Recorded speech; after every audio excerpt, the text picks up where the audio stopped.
This is the 5 Point Play podcast, the Die Hunt Duke basketball fans podcast. Couple of wins, Jack.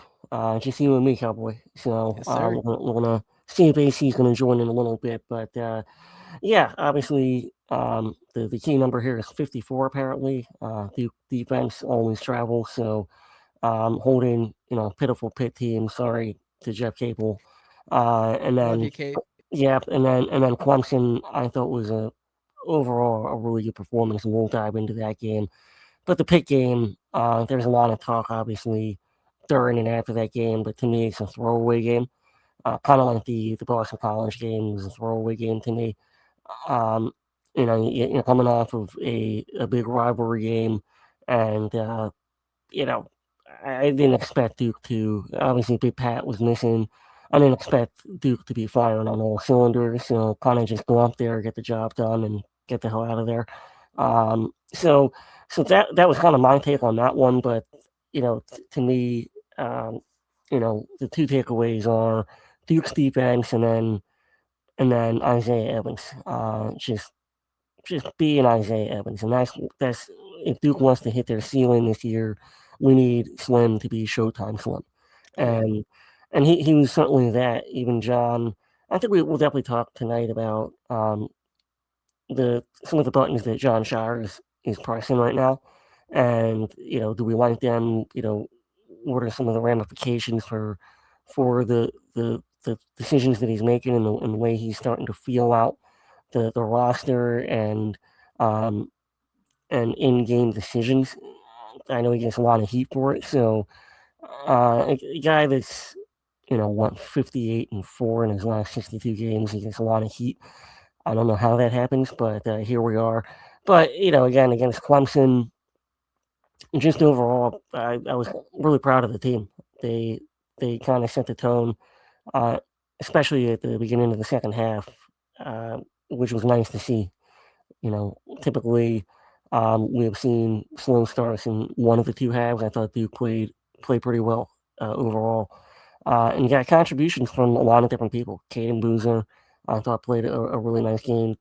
Dame played great in both. Slim played well. I thought Caleb Foster did a good job. Um, Nick started to do a little bit better against Clemson than he did against Pitt. And then obviously Cam Boozer. So there's nothing more that needs to be said about Cam Boozer. He's the best player in the country. Bring all the smoke. He is because when his bad game, quote unquote, is 18, 8, 4, one block, two steals, and that's his off night, then that's the kind of player you're talking about. So, um, Jack, I mean, I don't know where you want to start, whether it's Pitt or just go right to Clemson, but I'm gonna go back to Pitt just for a quick second. I think there's a few good things you can take away. First off, Isaiah, 21 points, 8 of 10 from the floor, 5 of 6 from 3. It's a pretty damn good game. I don't care about the level of competition. That's a pretty damn good game, and we needed to see that because he's been struggling a little bit. Um, you know, hasn't scored more than 15 points in a game since Cal. Hasn't scored, with the exception of the Louisville game, hasn't scored more than 12 since Cal until that game against Pitt. So that was very necessary. I also think Caleb Foster's performance, 14 points, 8 rebounds, 5 assists, should not go unnoticed. He did exactly what he needed to do. He became that third guy that Duke needed. And I think that bodes well for the team the rest of the way. And we're at the point in the year where we need to start looking forward to the rest of the way because it's mid-February out of nowhere, TK. yeah, I mean, we only got 6 games left, and like you said, Caleb Foster to me, um, it's it his leadership and what he's doing both on and off the court for this team speak Exactly. speak volumes about who he is, and so he's critical. He's absolutely He is. critical for this team, and that's why even at the beginning of the year when it was the debate between Caden Boozer or how long before Caden Boozer starting, I just kind of dug my feet into the ground, into the cement, and said, no, he's not going to come out of the starting lineup. Yeah. And, bar an injury or something like that, or flu or sickness. And and that's really been it. Caleb Fox Hmm. has been a rock this year. He He's has. been yeah, and he rises to the occasion when the team needs him to. And it was a junkyard game. Pitt's throwing up every three that they can look at, and Caleb Foster, he's like, all right, well, I need to step up. I need to score. And then you see against Clemson, it's we don't need all of your buckets here, but you still lead. And Yeah. um, yeah, I can't say enough about Caleb Foster. I don't care how Yeah. it ends. Like Caleb Foster has been fantastic the entire year. He has. I do have two more takeaways from the Pitt game, and then we can move on to Clemson. I think the importance of Pat Gungba really can't be understated because that was an Yeah, ugly game, and I don't think it would have been nearly as ugly if Gungba plays. Malik, I mean, AC's talked about this before. Malik struggles when he starts. He is best when he is able to see how the game's going, see what's going down, and come off the bench. And he didn't get that opportunity against Pitt. He had a pretty rough game, especially at the start. He did end up getting 2 steals, and he also fouled out. So not the best thing in the world, but it just shows the importance of Pat, especially Ife Ufachuku's out for the season. So we really need to have that big man depth healthy between Cam, Malik, and Pat. We need 40 minutes out of that center spot.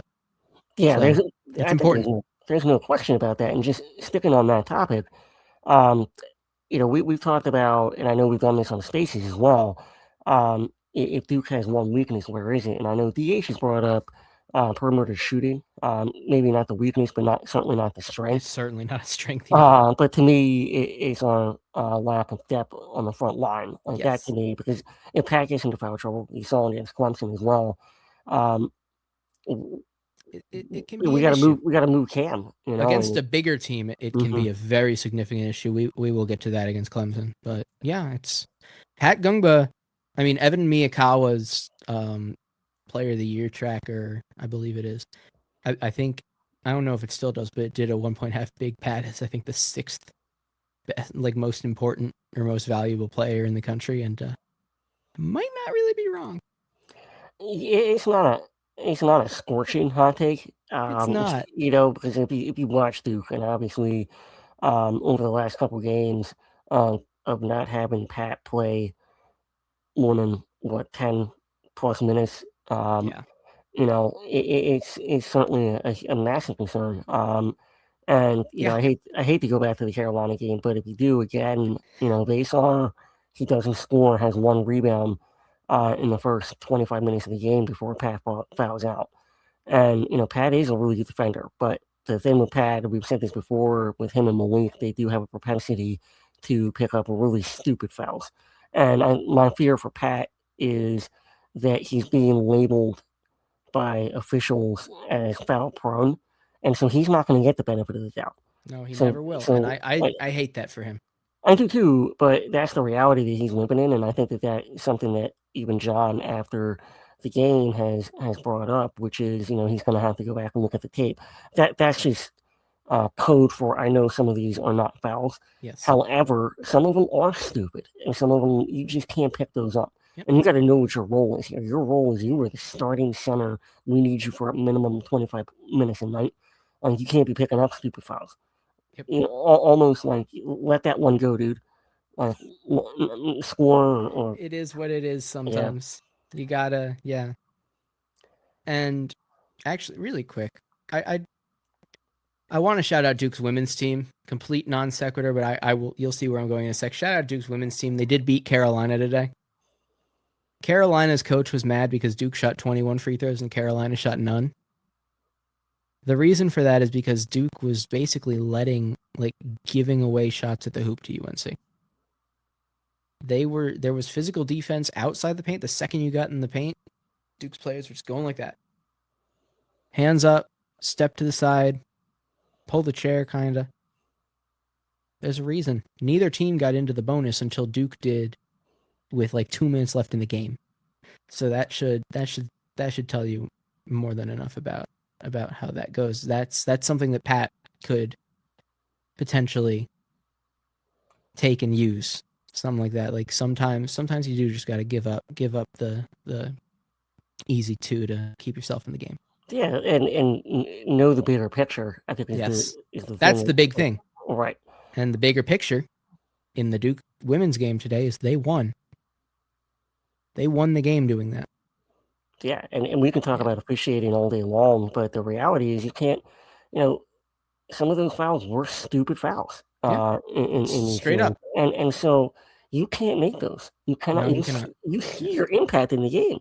You see when you're not in the game what your impact is, and that's something I agree with AC on the fact that I'm not AC. no, I agree with Oh, I what thought you were AC calling said. me AC. No, I agree with what AC said when he said that Malik's fast coming off the bench. I Yes. agree with that because Malik is a cerebral player where if he can see different trends and what players are doing, that's when he's going to continue to get those deflections and but he's still Malik's. I don't know what's off with Malik sometimes. I don't know if he's focused or trying not to be injured or whatever. I wouldn't blame him if it's the latter, but we can't be picking up stupid fouls. We can't Yep. be letting teams get to the bonus earlier than they should be because on defense overall it's fantastic. And when Malik, Consistently has been. Cam, and Dame are all out there, the length and the versatility that we have is phenomenal. Yes, sir. So this is as free as a podcast can be tonight. So I'm gonna let them fly.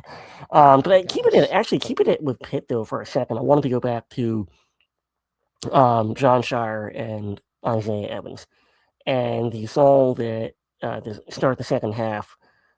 He puts in Darren Harris, puts in Caden.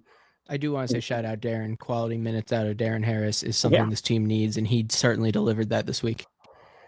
and I think I do want to talk about John Shire and the message that he's clearly trying to send some of his guys. And because I look at Isaiah Evans, obviously in that Pitt second half, it worked. That the button that he pushed there worked. Uh, you see a different Isaiah Evans in these last two games where he's kind of going back to the gunslinger I like that. that he is. And uh, earlier in this year, you kind of look at him, and I know he's trying to drive. Love his mid-range game, but he's also a guy that was almost passing up shots that even if they're slightly contested, you're passing. You're Isaiah Evans. He's Run it good enough fly. to make those. Right. Yeah. Run it fly. I'm going to take my chances with you shooting the ball all day long. So for me, like I do want. That's something I'm going to watch for though. I'm going to watch for Isaiah Evans. I'm going to watch for is his fire is his competitive spirit to borrow a analogy that Kay always used. Is it gonna heat the house or is it gonna burn the house down? And Yeah. that's something I'm really gonna be looking for over the next 6 games for sure. I know we're gonna play Michigan this weekend in a 1 versus probably 3 game. So that's gonna be very interesting to me to watch what Isaiah Evans is going to do the remainder of this regular season because he has the ability to provide 20 every single night, and he can be easily a top 10 to 20 player in the country if his mind is there. That's just a concern of mine, something to look out for. Yeah, I mean, I agree with that. I really do. I think he's an X factor. I think down the stretch for Duke certainly. Another thing that I do want to point out, two things I want to point out. One of them being the way that Capel had his team play Boozer. He only got 9 shots. Duke still won handily. He still ended up with 17 points, and Duke had 2 other guys step up, which is just huge. This gives Duke a blueprint for what to do when Cam is being denied, which is really, really good. And then the other thing I want to point out is that arguably Duke's 2 best performances in this Pitt game came from the 2 guys who were benched to start the second half Yeah, in Foster and Evans. Like that's really significant in that they got John's message.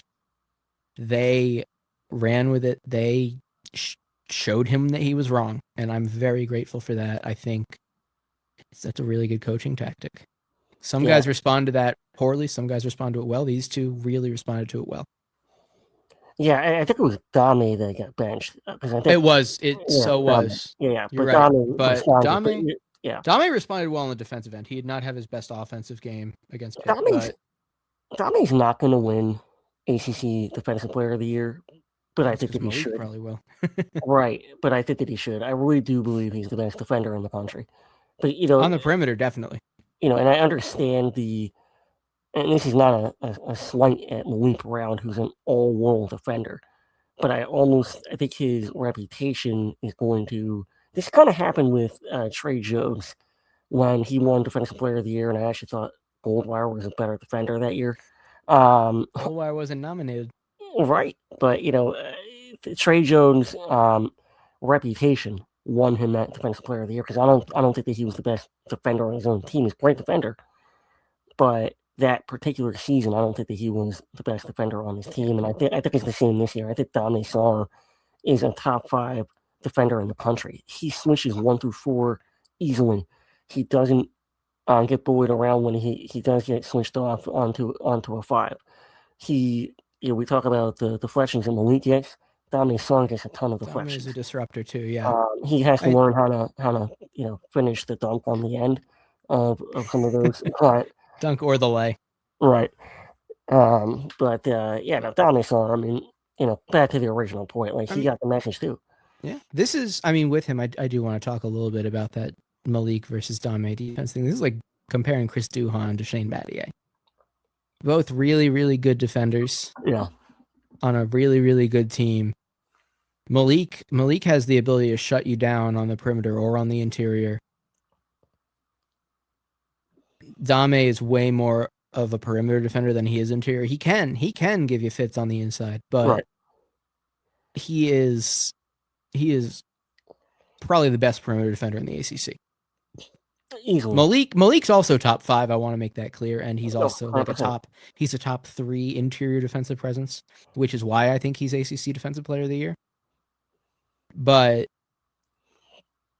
yeah, I mean these are 2 really good, really versatile defenders, and it's a good problem to have if you're Duke. Phenomenal problem to have, and I love when they're on the court at the same time because defensively it's like a volleyball game out there. And then you got Foster, you got Gungba, Isaiah. Duke's got a defense. Slim's defense is really so much better. It's worlds better than it was last year, and I'm very happy that he worked on that. But again, the message was clearly received, especially by Slim. And again, we're going to find out. Obviously, we play Syracuse tomorrow night, but the focus is going to be on Michigan Saturday. So I think it's going to be very similar to that BC game before UNC, where just get out of there, get your business done. First half, right? Yeah, let's go a little bit more in depth really quickly on Clemson though, because we did just kind of gloss over them. No, I'm certainly not trying to do that. No, I understand. But I mean. One thing is that Malik and Dame are so good defensively that I wonder if they steal votes from each other, and then someone else depends if they both get nominated. Right. I don't know why they wouldn't. It's John's call. Right. So we'll see what he does. But yeah, let's break down the Clemson game here.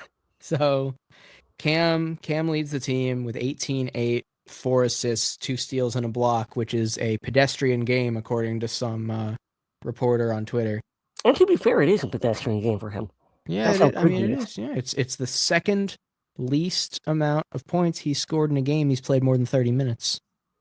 He scored 15 against Texas in 36 minutes. Every other game, he scored less than 17 points. I guess the third least then, because every game he scored less than 17 points, other than the Texas game, he's played less than 30 minutes. So yeah, 18-8, 4, 2 and 1, 50% from the field and from 3, with just 1 turnover. That's a pretty bad game, TK. Yeah, real bad game. And again, all you got to do is shut down Cam Boozer, and you can beat this team. And shutting down Cam Boozer is 18-8, so on 50% shooting.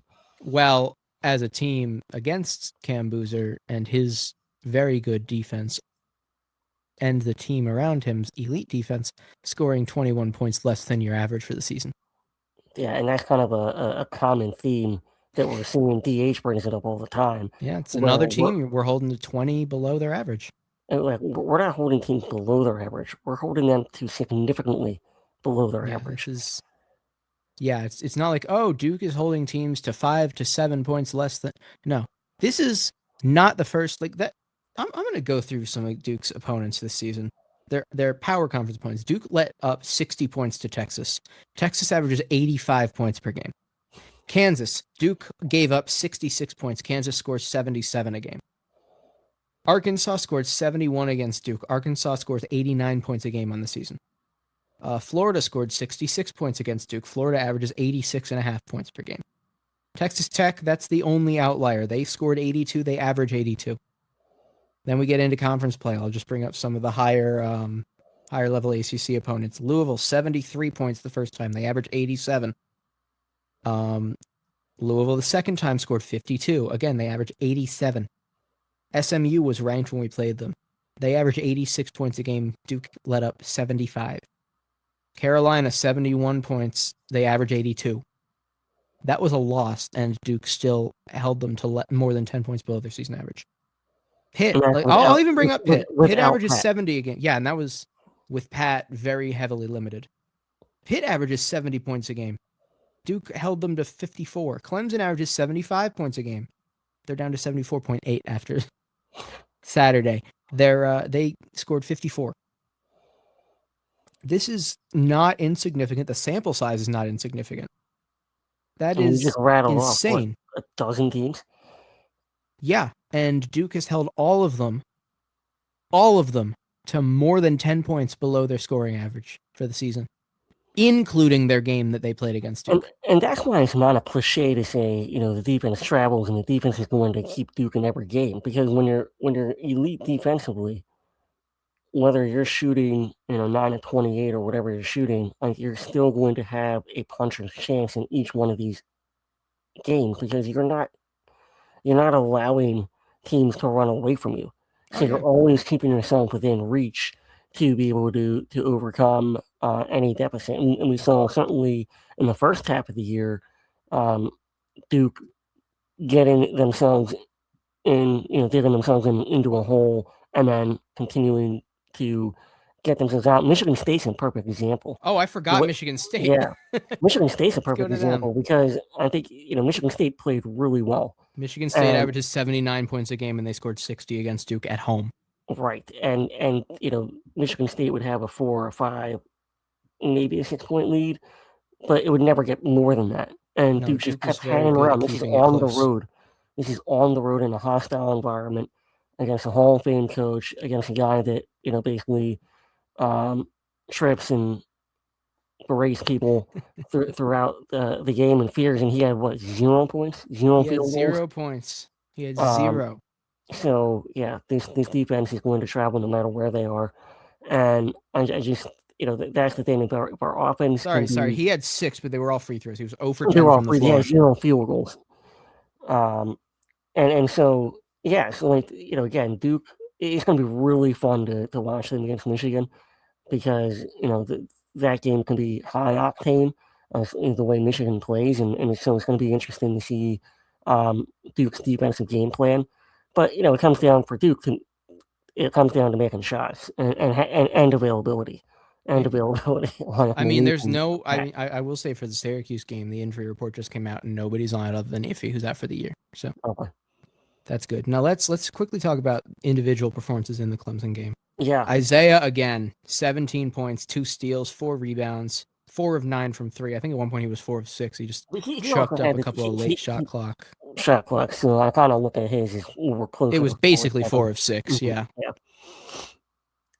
That's a pretty incredible performance, especially coming off the 21, 8 of 10, 5 of 6. Like that's an insanely good week for Slim. Yeah. Cam with we talked about already, the 18, 8, 4, 2, 1. That's great. Caden Boozer, 21 minutes, 12 points, 3 assists. That crazy prayer of a floater after his 3 got blocked to beat the shot clock. That was an insanely good play. That was exactly what we needed. And especially, that performance as a whole, TK, was what we needed because Caleb Foster had a bad game. I'm not afraid to say that. When players have bad games, they have bad games. It does not mean he's a bad player. Caleb Foster shot 1 of 4. He had 3 points. It It was his was a first 3 that he shot that he made. made. Yeah. He had 3 points, 3 rebounds. Can I push back on that? Because Please do. I thought Caleb actually played pretty well. His shots and his stats may not look like I actually thought he played pretty well. I think he played good defense. I will say that. I do not think he had a good game on the offensive side of the ball. I think on the defensive side of the ball, you're right. I do think he had a good game. I think I may have jumped into that a little bit too much while I'm reading the box score. But yeah, the Clemson guards shot horrifically. So, I mean, Evans, Sarr, Foster, and Caden Boozer. Every single one of them deserves credit for that. Ace Buckner, nephew of Duke legend Andre Buckner, shot 3 of 12. Porter, Justin Porter, 0 of 6 from deep, 2 of 8 overall. Waylon's more of a 4 man, but 2 of 7. Just a great defensive effort from everyone.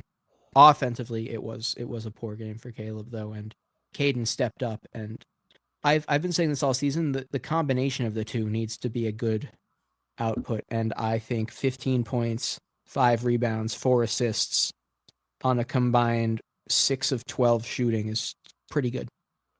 Yeah, I'd agree. And Yeah. I thought that was Caden's one of his top 2 or 3 games he's played. I think that was his best game. And then, again, what really impressed me about the floater that you referenced is he gets his shot block, but he has the presence of mind to know that he has 1 second left and throw it up.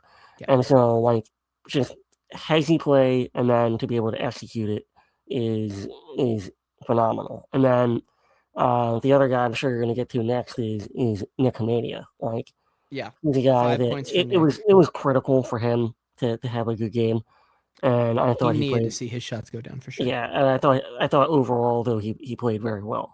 Yeah, I actually did want to talk about that because there was foul trouble for Duke's bigs again that forced Cam over to the 5, and I think Malik didn't commit a foul, but he did need some rest. Malik he responded to fouling out against Pitt by not committing a foul against Clemson, which great job honestly because he did still play pretty strong defense, but. Yeah, I mean, Nick needed to be in because Dame needed rest and Malik needed rest, and Cam is at center. So they put Nick at the 4, ran a small lineup against a big team in Clemson, and came out of that run net positive. Net positive, and also Duke's done a much better job of not giving up too many second chance points. That was something that I was concerned about more in the first half of the year. Doing that with your big man playing out of position. Exactly.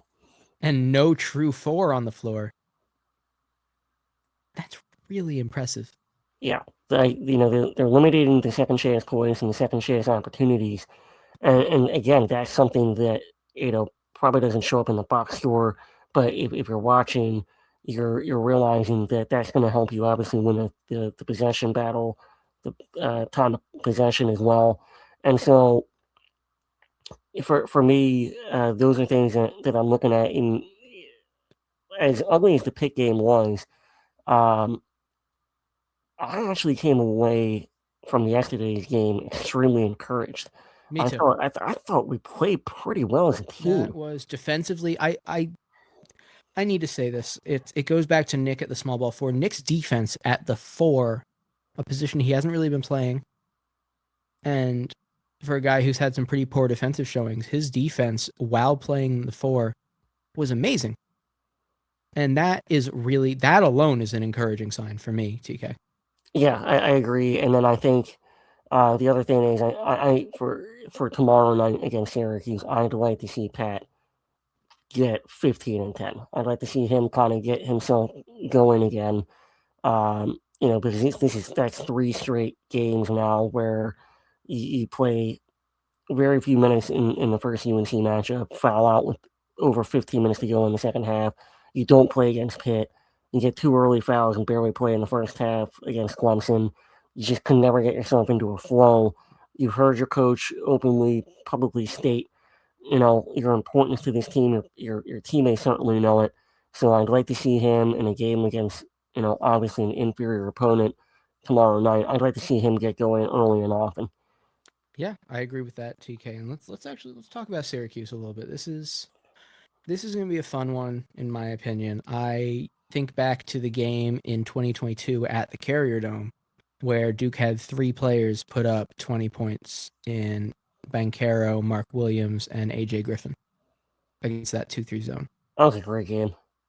That's one of my favorites. I remember I was at the local bar at my college, and I'm just sitting there watching the game and just being blown away at all the shooting. Yeah, AJ went off, if I remember AJ correctly. couldn't miss. Paulo couldn't miss, and Paulo almost had a triple-double. That's one thing I will say. I am a little surprised the Cam has not had a triple-double. I think this is the game because Syracuse. I haven't watched as much of them as I should have at this Nobody point. should watch a lot of Syracuse this year. That's a fair. I just like watching college basketball. That's just not a good example of it. Like, if you want to watch Liberty and UTEP or whoever the hell they played yesterday, Hey, that was a very AC texted our group chat and said, if you guys want to be watching good basketball right now, watch Liberty versus UTEP. And that game did deliver. I will say that was a fun game. I had 2 screens going. I had that on one screen. I had Duke's baseball game on the other. I was not disappointed by either one. Shout out Duke baseball. Shout out Coach Moose. But yeah, on his first win and his first ejection this weekend. That's a hell of a way to make your debut. But I think they still run the zone pretty heavily, right? I don't know a whole lot about Syracuse. I got to be honest. I mean, the most I watched about Syracuse was the last, 7 minutes they played at Carolina and nearly erased the 30-point deficit. So, depending on what the spread is tomorrow, it's what I'm 19 and a half. Okay, so I'm really going to be looking for, you'll know early who Syracuse players have money on. I think that's really what it comes down to. Yeah, I think. I mean, if they are still running that zone as much as they have been even the last few years under Red Autry, I think this might be Cam's game to get the triple-double. I think if I'm Red Autry, I get a good picture of myself outside the stadium or on the sidelines because this will probably be the last time that he is a head coach in Cameron Indoor Stadium. So, yeah, I get a picture to memorialize it. I do think you're right. I hate to say it because I have a lot of respect for him as an assistant coach, and he was a decently good player. I also just hate to see this happen to a program that was one of the best in college basketball for about 15 years. Well, who's going to take over for Syracuse? Is it McNamara? I don't even know. I mean they have that guy who was the assistant who went over to Washington, right? Yeah, Hopkins. He's done it in okay. He was the heir apparent, but Boeheim just wouldn't leave. Yeah, Boeheim didn't retire, so he went over there, and he got a National Defensive Player of the Year playing zone with Thibault. So that should tell you, what he can do. I think he. I don't know if he would move. I feel like it's a lateral move at best right now. I hate to say that, but it could all. I mean, well, I was just about to say it might be a step down. But in the grand hierarchy of college basketball, I don't consider Syracuse a blue blood, but at the same time, they're right on the door of it. If you're saying that there's 10 or 11 blue bloods obviously you have the elite blue bloods like Duke and Kentucky and Kansas and UNC. He got fired at Washington. He got fired. He's an assistant coach for the Pelicans now, which actually it's not a bad thing. The Pelicans stink too, so that's probably not. I bet you it's Jerry McNamara. If I had, I would guess it's McNamara, but if it's not McNamara, then I think they go for Hopkins in the same way that a couple like that Florida State went after their guy whose name is escaping me, and I don't know why, who was the Kings coach, or the way Iona hired Pelicans assistant Dan Gerio. Shout out Dan. He's from where I grew up, so shout out to him. But guys like that are pretty popular now, so I wouldn't be shocked if they went after Hopkins for his both collegiate and professional experience. Well, with that being said, gonna be a quick prediction here. Well, I guess I'll do my own prediction. I think for this, I think again, I'd like to see Darren Harris get a couple threes knocked down. I think I love Darren Harris. I don't know how many more opportunities he's going to get, if we're being completely honest. This is the game. Yeah, so I'd like to see him hit 2 or 3, if possible, and think that's I'd doable. like to see Nick build off of what he just did, so that he has some momentum and good vibes going into Michigan. And I want to see Big Pat. Like those are the 3 that I want to see in no particular order. Pat's probably by far the number 1 priority here. Of course. But then Nick, and then Darren, if I had to rank the 3. But I want to see all 3 of those 3, so all 3 of those things happen. And just as a quick prediction, I think Duke will get into the 80s in this one. So give me 84 to. I'm debating on 59 or 60 for Syracuse. I'll give them the 60, 84 to 60. I actually think that's the score of the game from 2022. All right. I was gonna say like 82 to 57. Okay. I think this is the game. If Cam doesn't get a triple double this game, Cam's not gonna get a triple double. I think he does it. I think Pat has between 16 and 20 points. I think Isaiah has 20 points. I think Darren has the opportunity to hit at least 2, if not more, threes. I think this is a chance for Nick to continue to get right. I also think this is a chance for him to showcase that he isn't just the guy who hits corner threes. This is the ideal, in fact, I would say, situation for him to prove that both to everyone and to himself. Because he's been doing a lot of just sitting in the corner. I would love to see him do some damage above the break. I know he's capable. He certainly is, and I think we'd all actually love to see that. And just take I would advantage also of be the remiss if I opportunity. hadn't mentioned that Caleb Foster's probably going to cook too. To me, like there are some givens. I know that Dominic Sar is going to hit a 3 in the corner. I know that Oh yeah. I know Slim's going to shoot the ball every opportunity he has. I know that Cam is good for a double-double at minimum. And I know that Caleb Foster is going to be Caleb Foster. So those are the givens for me on this team. And Caden Boozer, like if he talk about building, like if he continues to build on what he did against Clemson, that was a big time showing It for Caden was. in 22 minutes, That putting he up 12 established points. himself quite well. Yeah. You can cut out a couple of the stupid turnovers. That would be a bonus as well. We're not a high turnover team, but some of the turnovers that we do have are just completely unforced errors, and that's one of the things that we need to clean up. But overall, let's just go into President's Day, 7 p.m. against Syracuse. Blow the doors off early. Everybody gets minutes, and then gets plenty of rest in the second half for the Stars. And we'll be back again later. No, we're gonna. Oh, This okay. is Sorry. we're not going to do Michigan preview because Surprise. we're going to be back. We're going to be back. We're going to do another full Michigan preview. It's that big of a game. College So game day will be in DC for it, college and game day will be in AC will DC. be. I am probably about 70-30 in favor of going. So we'll have a 5-point play meetup. So if you're on our Discord, you already know this, but we will have a 5-point play meetup in DC. I don't think AC will be sober, but if he will be there, he will be hosting. So we'll get all that information over to you guys on our Discord. But yeah, Join the Discord. we're gonna have a full podcast for this Michigan game. Makes sense. Yeah. This is gonna be a fun week of hoops. We got our Saturday, Monday turnaround. And then we have a game where I think the winner of the game Saturday is going to be the number 1 team in the country. So Yeah, a lot to look forward to. there's no question. With Duke's record so far, strength of record, strength of schedule, Q1 wins, defensive rating, offensive rating, lost 2 games by a combined 4 points. Like there's no question that Duke is going to be the number 1 team in the country. But let's take care of business first on this podcast. So if nobody gets hurt tomorrow night, sorry, it's been real, it's been fun, but it hasn't been real fun. You're out. Let's go, Duke. Jack, tell everybody where they can find us. Thank you guys, as always, for tuning in. 5 Point Play Podcast. Subscribe anywhere you find your podcasts. Follow us on Instagram and Twitter.